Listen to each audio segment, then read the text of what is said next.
even I say it, and I'm not really black, but You do have a nigger pass. yeah.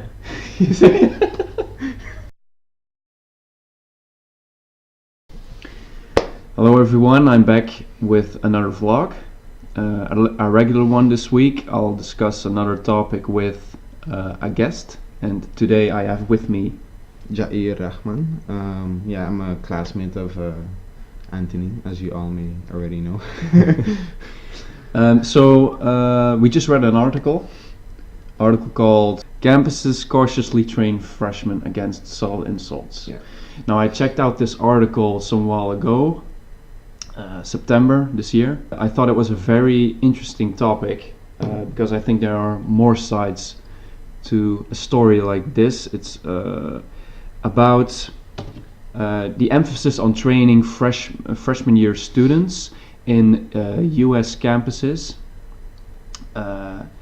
to give them to help them cope with diversity, I think, and they do this by giving training in recognizing microaggressions, safe spaces, and trigger warnings, which were all terms I had never heard of before, and it almost seemed like they were invented to be discussed in this training.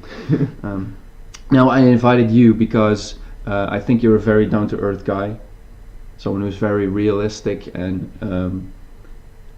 I think you're very appropriate to discuss a topic with like Such this. as this, yeah. Yeah.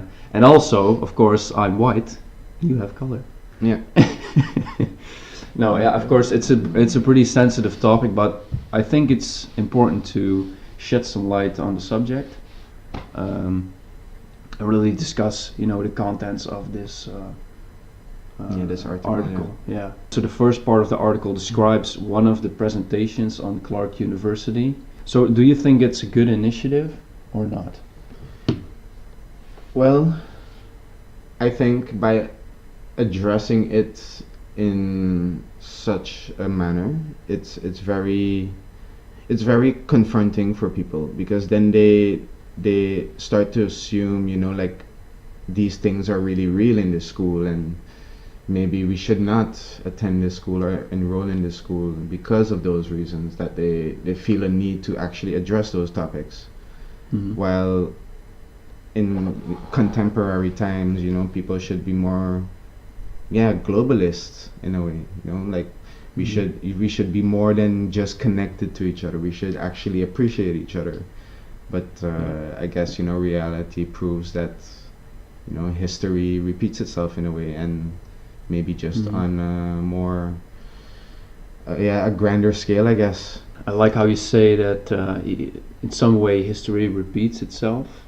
Yeah. Is that what you mean when they put such a large emphasis on these ethnic differences, ethnic and gender differences? Oh, yeah. Well, I think before it was slightly different, because then we had no idea what the other side thought, like, or how they acted, how they just behaved in general. So we just assumed, like another race. Yeah, another race. Yeah. But now we have like the ability to connect to the farthest reaches of the planet, and now we can create these stereotypes and just live by them in a way. And maybe that's the wrong way to do it. I mean, even I have stereotypes as well, and sometimes I tend to think like that, but I also know, because I've experienced it before, that I should not immediately jump to conclusions. I think that's actually very natural, because you talk of globalization, how we are all interconnected now, and this manifests itself through immigration and connections overseas, like through the internet, and exposure to other cultures and ethnicities. And then creating stereotypes is, in my opinion, actually a very natural way of coping with these differences, because it's a script you write for something someone. to find like common ground with, like, oh, those people, like, and then you can talk to other people and have fun with it, and that's easy. Even get that's easy. It's easy. It's easy. Not necessarily good. I wouldn't say it's good, but it does have a function, and people often write it put it away as something that's inherently just bad. I like how this conversation already, leaps into like a global scale. Yeah. With these presentations comes some new words in the campus vocabulary. We already talked about these, which are microaggressions, safe spaces, and trigger warnings.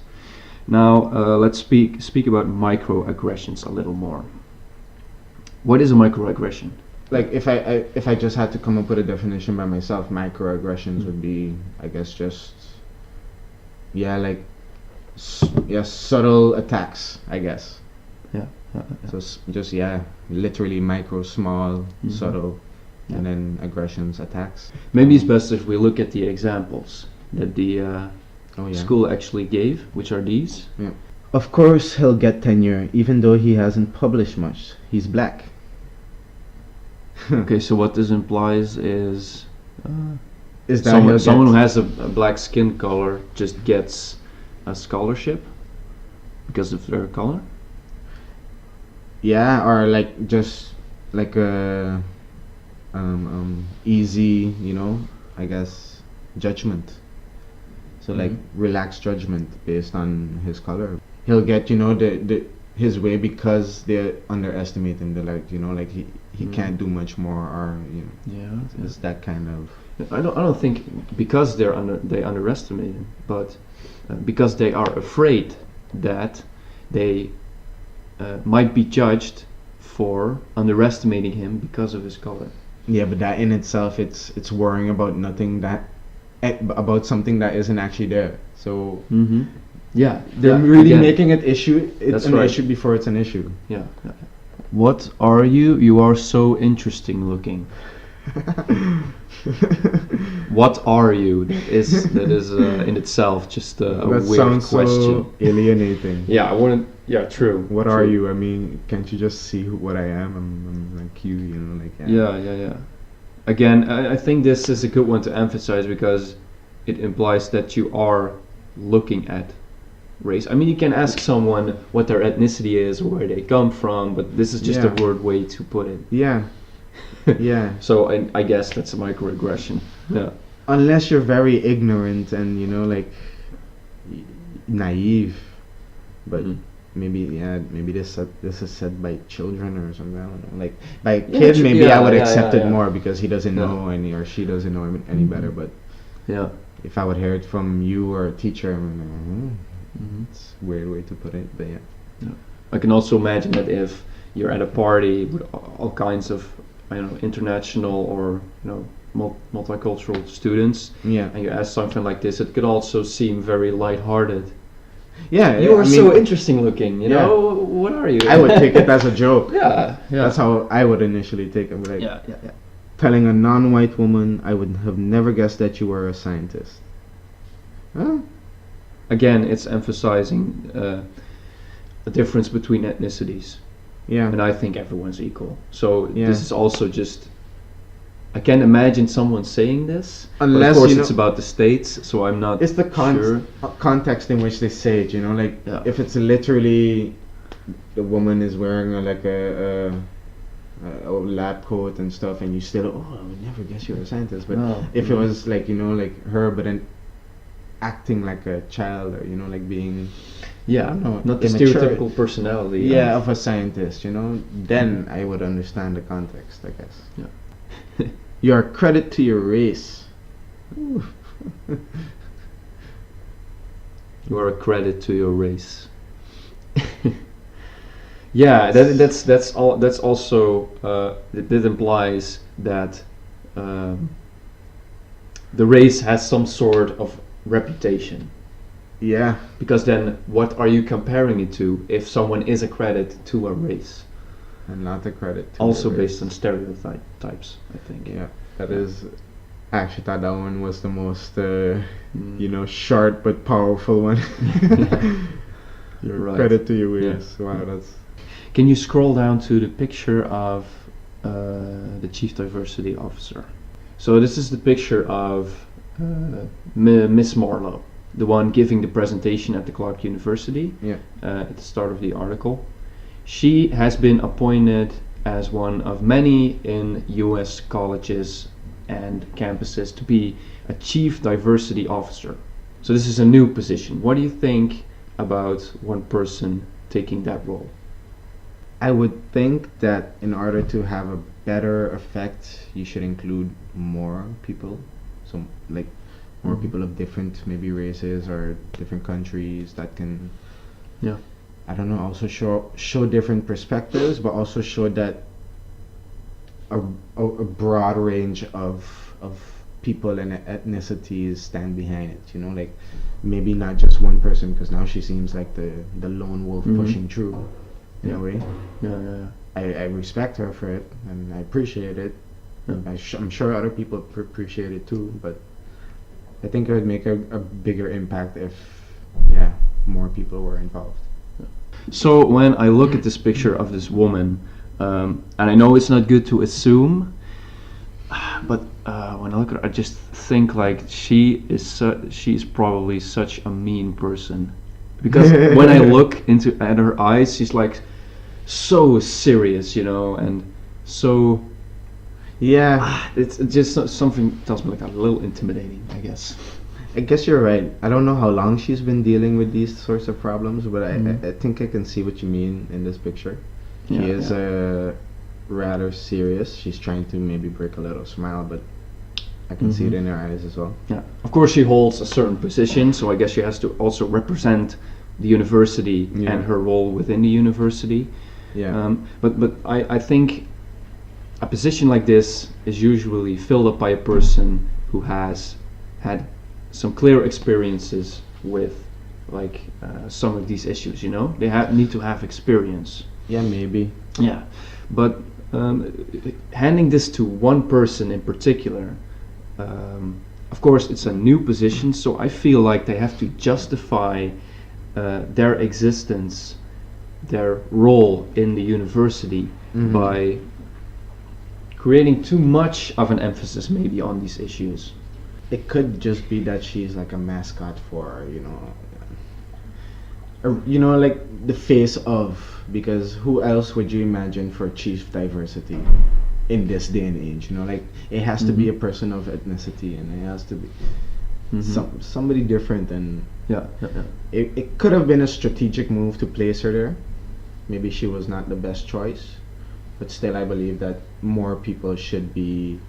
There should be diversity officers. Chief diversity officers. I would make like a board.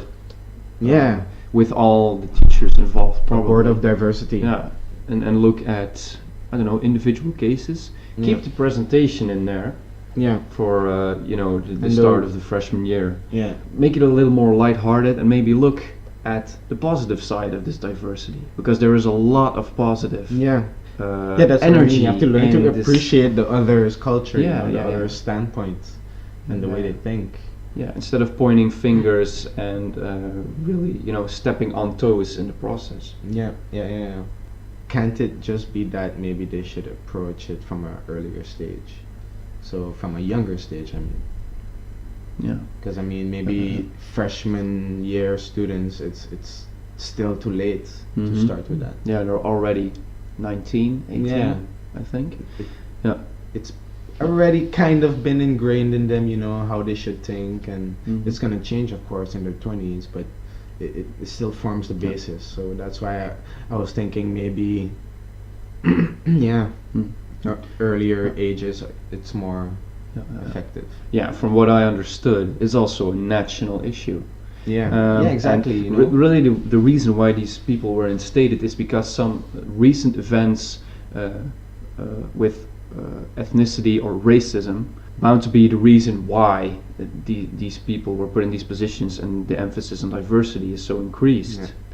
But I think you have a really good point of it needs to be a system or nationwide approach, because it's integrated in the culture. In one paragraph I read that a lot of students, freshman students who go to college on these campuses have only experienced like the majority, which is white people. Yeah, they've been enclosed in a certain world their whole life. Yeah, and That's why it's completely logical how these things happen. You see, this is the best answer. Hmm? Oh, come on, you Homo sapiens. I mean, like, we're all Homo sapiens, exactly. Yeah, like, yeah. Yeah, I think the emphasis in multicultural living has always been equality, right? Everyone is equal. Yeah. But when I look at this article and I see things like, okay, you can't ask an Asian student to help you with your math homework, or you can't ask a black student If he about plays- their role in basketball.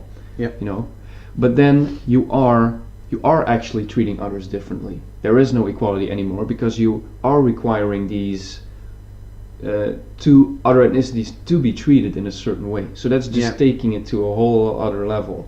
Yeah, it's verbal warfare Yeah. to its most Mhm. extreme. Yeah. Because if you would look at or ask this chief diversity officer if equality is the ultimate thing to strive for, then they would probably say yes. But I still have to treat someone with a different color differently. I want to really look at this example right here. So a freshman tentatively raises her hand and takes the microphone. I'm really scared to ask this, she begins. When I, as a white female, listen to music that uses the N-word and I'm in the car, or especially when I'm with all white friends, is it okay to sing along? And the answer of Marlo, the woman, the chief diversity officer, is unequivocal no. Yeah. Now that's a great way to start this article, Yeah. but I think it's a bit silly. It is. It really is. I mean, Yeah, music you enjoy, and if that's a part of the music, then you just enjoy it as well. I mean, like, it's not like she's using it to disgrace anyone else. Mm-hmm. So it's for her to Yeah, fully yeah. enjoy herself. You have to look at the intentions. Yeah, because So she's there is- around friends and she can't fully enjoy herself because she feels guilty. And about- word. Yeah. And it's, in a way, I get why she feels maybe guilty, because maybe she does have friends that feel strongly for that. Maybe. Maybe, could be, you don't Yeah. know, but She says she's scared to ask this. Where do you think this will end? And then with end, I mean racism in general.